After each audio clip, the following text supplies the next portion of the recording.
Epione pain management and regenerative centre. ఇక మీ నొప్పులు శాశ్వతం కావు.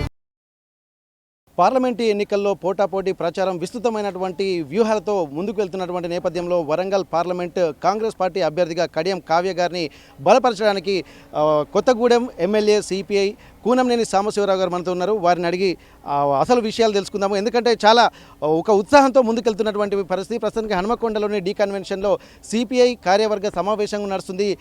బలపరిచినటువంటి అభ్యర్థిని గెలిపించాలనేటువంటి ఒక సందేశాన్ని కూడా సాంబశివరావు గారు వినిపిస్తున్నారు. ప్రస్తుతం వారు మనతో ఉన్నారు.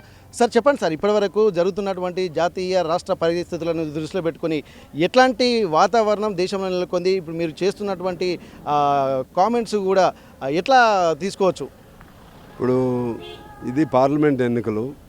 పార్లమెంట్ ఎన్నికల్లో ఏదో పద్ధతుల్లో తిరిగి మూడోసారి అధికారంలో రావాలని చెప్పి నరేంద్ర మోడీ గారు ఆయన ఏనాడు ఏ దేశ ప్రధాని కానీ లేకపోతే చరిత్రలో ఎవరు చేయనటువంటి హీనమైన స్థితిలోకి ఆయన దిగజారిపోయి ఆ విధమైన కామెంట్లు చేస్తున్నాడు. అందులో భాగంగా ముస్లిమ్స్ రిజర్వేషన్లు రద్దు చేస్తున్నానని ఏకంగా డైరెక్ట్ ప్రకటన చేయటమే కాకుండా ఆడవాళ్ళ మెడల్లో ఉన్న మంగళసూత్రాలు కూడా కాంగ్రెస్ అధికారంలోకి వస్తే, ఇండియా కూటమి అధికారంలోకి వస్తే మంగళసూత్రాలను కూడా లాక్కుని వాళ్ళకి ఇస్తారని చెప్పటం ఇంతకంటే దుర్మార్గం మరొకటి లేదు. మత విభజన తీసుకురావటం, అందులో ఆడవాళ్ళని కూడా ఆ రంగంలో తీసుకొచ్చి ఆ పద్ధతుల్లో జనాలను రెచ్చగొట్టి ఓట్లు వేయించుకోవాలని భయం ఇవాళ ఆయనకి ఎందుకు వచ్చిందంటే, మొన్న ఫస్ట్ ఫేజ్లో జరిగిన 104 పార్లమెంట్ ఎన్నికల్లో ఆయనకి స్పష్టంగా మెజార్టీ ఇండియా కూటమికి వస్తుందని సర్వేలు చెప్పాయి. అందువలన అన్ని రకాలుగా దిగజారుతున్నాడు.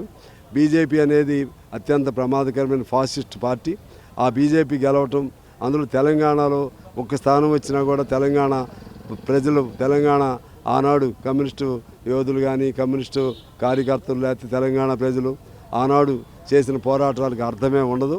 కాబట్టి బీజేపీని ఓడించమని చెప్పడానికి వచ్చాం. రెండోది, బీఆర్ఎస్ సంబంధించి ఇవాళ కేసీఆర్ గారు బాగా విలపిస్తున్నాడు, బాగా ఆయన బాధపడుతున్నాడు, దుఃఖిస్తున్నాడు. ఎందుకు దుఃఖిస్తున్నావు అంటే ఆయన అంతర్మతం చేసుకోవాలి. చాలా తప్పులు చేసుకుంటే ప్రజలు ఊరుకోరు, కొంతకాలం మీద భరిస్తారు ఎవరినైనా. ఇవాళ కడియం శ్రీహరి గారిని నేనేం తక్కువ చేశాను, ఎందుకు పోయాడన్నా, మరి ఏరే వాళ్ళు ఏం తప్పు చేశారని నువ్వు తీసుకున్నావు, ఏరే పార్టీల్లో వాళ్ళు ఏం తక్కువ చేశారని వాళ్ళని నీ దానిలో కలుపుకున్నావు.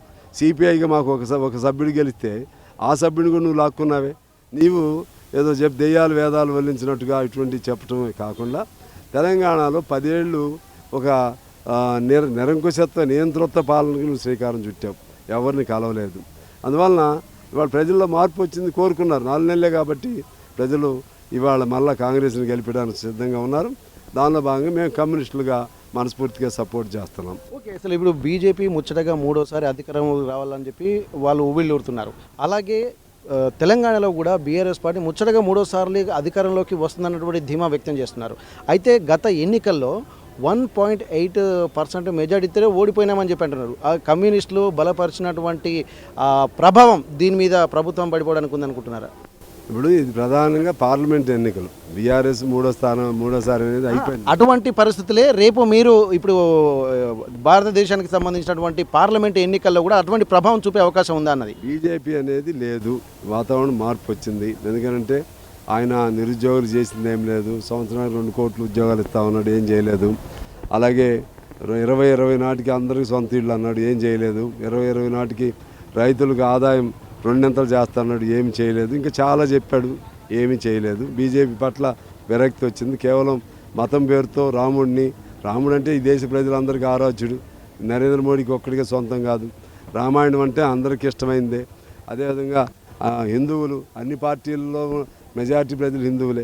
అన్నింటిని వైజాగ్ చేయాలని చూస్తే జనం పిచ్చాళ్ళంగా అర్థం చేసుకుంటున్నారు, ఓడిస్తారు. ఇక్కడ తెలంగాణకు సంబంధించి కూడా కేసీఆర్ గారు ఆయన చేసింది చెప్పుకోవడానికి ఏమీ లేదు.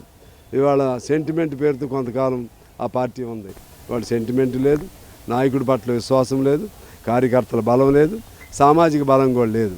అందువలన కాంగ్రెస్ ఖచ్చితంగా గెలుస్తుందని మేము భావిస్తాం. సార్, ఇప్పుడు వరంగల్ పార్లమెంటు పరిధిని మీకు ఎందుకంటే పక్కనే ఉన్నారు కాబట్టి క్షుణ్ణంగా మీకు ఒక విజన్ ఉంటుంది. ఇప్పుడున్నటువంటి పరిస్థితుల్లో కాంగ్రెస్కి ప్రధాన ప్రత్యర్థి ఎవరు అనుకుంటున్నారు?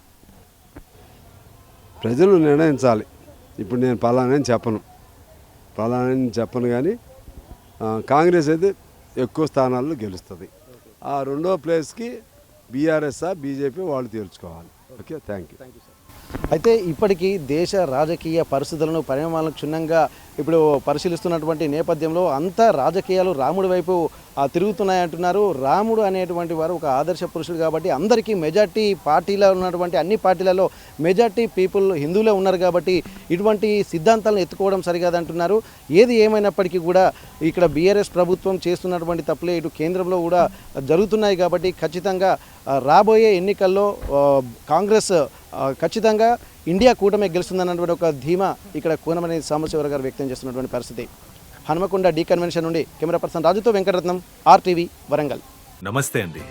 ఇది వ్యాపారం గురించి కాదు, ఓటు గురించి. ఎన్నికల్లో ఓటు వేయడం మన హక్కు మాత్రమే కాదు, కర్తవ్యం. ఎంతో మంది మహా నేతలు శ్రమించి ప్రాణత్యాగం చేసి ఈ అవకాశాన్ని మనకిప్పించారు. అందరూ ఓటు వేద్దాం. ఎందుకంటే ఓటు హక్కు ఊరికే రాదు. నా ఓటు ఎవరికో తెలుసా?